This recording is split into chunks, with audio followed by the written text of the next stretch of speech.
people are starting to see a little bit of a dip in car count and average repair order. There's also a little bit of a financial crunch. Some people are more impacted than others by inflation and the cost of everything. Hi, I'm Jimmy Alauria with Victory Team Building Group. Today, I want to talk to you about one of the big problems that we're seeing across the country in different shops, different areas. People are starting to see a little bit of a dip in car count and average repair order. And typically, that can happen at different times of the year. It can happen on cycles when we have electric cycles. There's a lot of stuff going on in this country right now with regards to the upcoming election, and people's attention goes elsewhere. There's also a little bit of a financial crunch. Some people are more impacted than others by inflation and the cost of everything. So it is completely natural that auto repair shop might see average repairs go down and car count go down because look, the modern vehicle is pretty well built. They don't break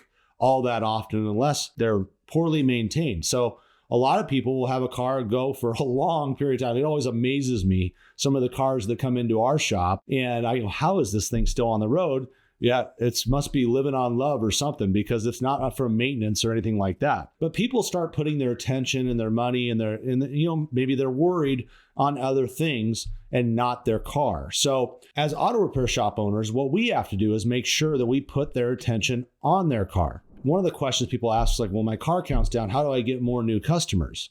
Yeah, new customers is important. You got to have enough new customers to replenish the existing customers that you're losing through attrition of any sort. If you're growing, you need to get more customers. But when you're talking about economic cycles or times of the year, anything that's going on in the environment that may cause car count to go down, or average repair orders going down, and you need to replenish that income because you need so much money to make your bills and make a profit, we need to replenish that with more cars. The first thing that I always want to remind shop owners is that getting new customers is about 10 times more expensive than getting somebody who knows who you are back into the shop. We always, when we're trying to increase car count, we're trying to increase revenue, we always want to focus on people who already know who we are, our existing customer base. Now, we have some amazing softwares out there today for your point of sale systems, your Techmetrics, your Mitchells, all those programs that have all your customer information in there. Then we have some amazing and not so amazing CRMs, customer relationship management system. CRM stands for customer relationship management. So, and there's some good ones and there's some really, really poor ones out there right now. So you can use those types of things to contact your customer base. Okay. But the thing about a shop management system and a CRM, here's the key. If there's garbage going in, it's going to give you garbage coming out. If you're not keeping good records of stuff that was declined by the customer and it's not set up the proper way in your point of sale system or in your CRM, your customer is never going to get a reminder on it. There's too many examples for me to go over that in this video. If you have questions about that, reach out to me through winningautoshops.com and I'd be happy to go over your system with you. But garbage in, garbage out. Just remember that. So if you have poor email addresses, if you have bad phone numbers, if you have a bad mailing address, you're not going to be able to use that data. If you're in an area that's highly populated with apartments and you don't have apartment numbers, you're not going to be able to contact via mail your customers. Yes, many repair shops still use snail mail. My shop in particular, we do a lot of snail mail and it's very, very effective.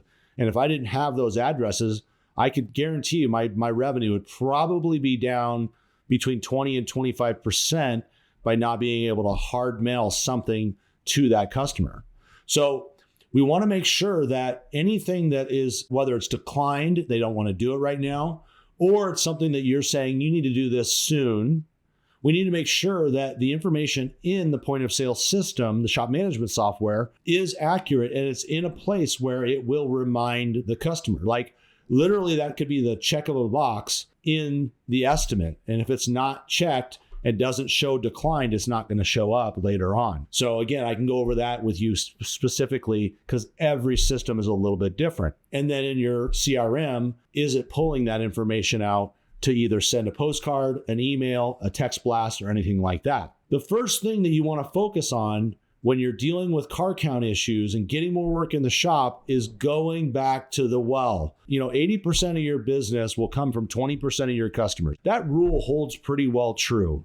So you want to go back to those spenders and get them back in the door. They already know who you are. It's a lot cheaper than having to persuade somebody who doesn't know who you are to come in for the first time, going back to the existing database, doing recovery campaigns. If they haven't been in 6 months or a year, pretty much they're a recovery at that point.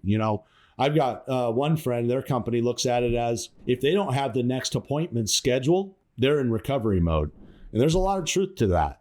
So getting an email out, getting a text message out, that could be something that you're doing in bulk, or it could be something that you're doing personally, sending out through your shop management software or whatever you use to text and email, reminding them to get back in for their oil changes or whatever recommendation you have. The seasonal specials, you're getting into winter, you're getting into summer, that kind of thing. Get them back in the door. If there's any upsets, you're probably going to hear about it when you call them. That's a good thing. That's not a bad thing, because good customers don't complain.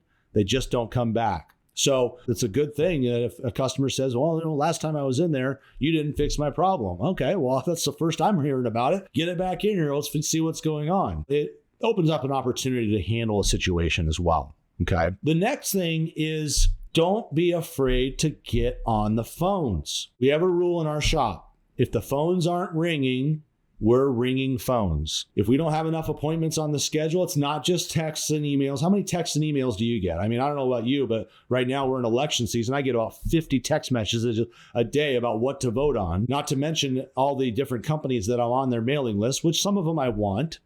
Okay. So how many times are they being texted and emailed? Some people have a personal email. They just mass delete emails. It's not always an effective way. Social media, same thing, right? Most of the time with social media, you're trying to attract new business, but you have a lot of followers. That's a way to get your existing customers back in. But again, how much information are they getting hit with every single day? And how are you going to stand out? So a phone call can be very, very effective, and people will pick up their phone. You're going to have to figure out what time of day works best. We find that early afternoon to the end of the day is a really good time to get a hold of people. We'll make 20, 30 phone calls and get a hold of a third of those people, like literally talking to somebody on the other end of the phone. Whereas other times of the day, it's just not as successful. It goes to voicemail and you're not really actually contacting somebody. So get on the phones, call them up. And the first question you want to ask them is, okay, since your last service, how's everything been? How's the last repair we did? You don't want to be asking them to come back without asking them how their car's doing from the last time they were in. Okay, it's a good way to start off on the wrong foot when you're saying, hey, we recommended brakes. Well, yeah, you didn't fix my leak last time I was there. So again, but just calling them up and seeing how they're doing. Ask them how you can help. I'm here to help. How's your car doing? Do you still have the same car? What about this other car? Do you still have that? Well, let's get those things in and get them checked out. We have an oil change special going on right now. We're going to do that full inspection for you, and we can see what's going on, and then we can plan out what you need to keep that vehicle reliable and safe. The average age of the vehicle today in the United States is almost 12 years old. So if you're in dry climate in Arizona, if you're in a dry climate, I'm guessing that our average age is probably closer to 15, 16 years old. Okay. Back east, you might not have as a 12-year average, but there's still cars on the road that are a lot older than they used to be. It is our duty to help our customers keep their vehicles reliable and safe. Use that as an opportunity to, offer a helping hand to your customer base. And I can tell you, most of them are going to really appreciate it, even if they don't schedule right then. The final thing about getting new business in the door, I can tell you that having done all kinds of marketing campaigns to get new business between social media, Google AdWords, organic search engine optimization, direct mail, you name it, I've done it. TV, radio, I can tell you, typically, even when those things drive up new business, which they will, still about half of our new business comes from referral. If you look, you will likely find that same holds true in your business. So when we're looking at allocating money to acquire new business, we want to go into that database first, because those people, especially if we're not mailing to them or emailing them or contacting them regularly, man, there is some low-hanging fruit there in your database. So go after that first. Then We want to get new customers. We have to get new customers. But start with referrals. Ask your customers before they check out. Hey, do you know anybody that needs our help? Here's a couple of my business cards. Here's our referral program. You get a free oil change. You get $50 off. They get $50 off. Whatever that program is, and you could survey that, and maybe you have a bright idea that's worked well in the past, or whatever you do, make sure that you're utilizing those business cards to ask for referrals. Just by asking and nudging people along, you'll get more. Okay. So, and those cost you nothing. They may cost you whatever you give away to the person who referred to them.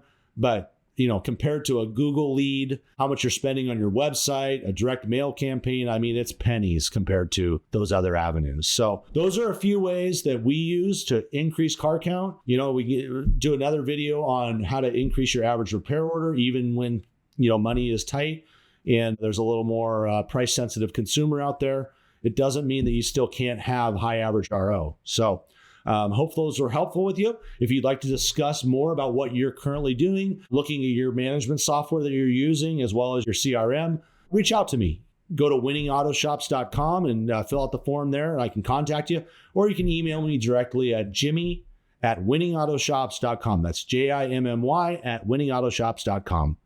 I hope this was helpful to you, and have a great fall and kick some butt. Thank you.